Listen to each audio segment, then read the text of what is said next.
Szia!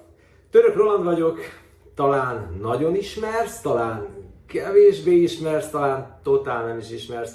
Mégis engedd meg, hogy egy izgalmas gondolatot megosszak veled. Én 56 éves vagyok, egy hosszú életutat bejárt férfi ember. Most boldog vagyok, de voltam boldogtalan, voltam jó szülő, de voltam kevésbé jó szülő. Tudod, nehéz így a családon belül, a tinédzser gyerekekkel. Voltam fönt, voltam lent, úgyhogy nagyon-nagyon sok élettapasztalatot szereztem. A minap gondolkodtam azon, hogy lehet, hogy most jött el az ideje annak, hogy megvalósítsam régi álmomat, és megcsináljam a Mindjárt 60 című projektemet. Miről is szól ez? A jövőbe kutakodnék egy kicsit ebben a projektben. Az ország nagyvárosaiban lennének előadások, fizikai előadások, ahol be lehet ülni és meg lehet hallgatni engem, illetve a szakértő barátaimat, akik arról mesélnek, amiről talán neked is már születnek gondolataid. Mire gondolok én, ugye?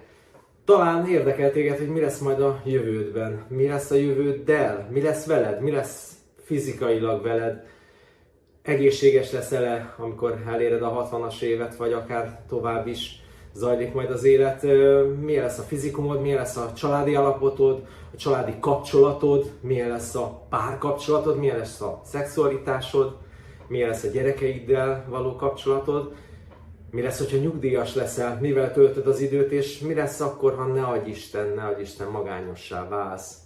Akkor is van élet, akkor is lehet jól élni, szépen élni, tartalmasan élni. Nos, ezek a kérdések talán benned is kavarognak, ahogy bennem is kavarogtak.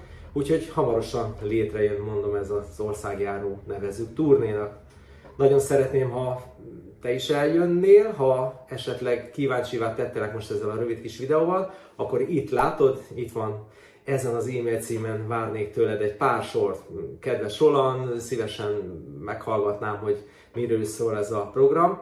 Úgyhogy én majd az online térben felveszem veled a kapcsolatot, küldök neked tájékoztatót, és utána nagyon-nagyon bizakodom, hogy eljössz majd te is. Remélem sokan leszünk.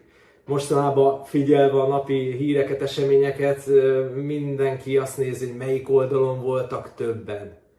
Figyelj, engem az oldalak nem érdekelnek. Őszintén mondom, neked nem érdekelnek, engem az érdekel csak, hogy velünk mi lesz. Mert mi leszünk a jövő, és ha mi egészséges szellemmel, egészséges testtel visszük a mindennapokat, akkor a gyerekeink is szerintem szép jövőt fognak építeni, ahogy mi is megpróbáltuk a mi fiatalságunkban. Úgyhogy mondom, most főleg rólunk szól majd ez a program, nagyon-nagyon várlak, ne felejtsd, mindjárt 60. Úgyhogy gyere majd. Szia!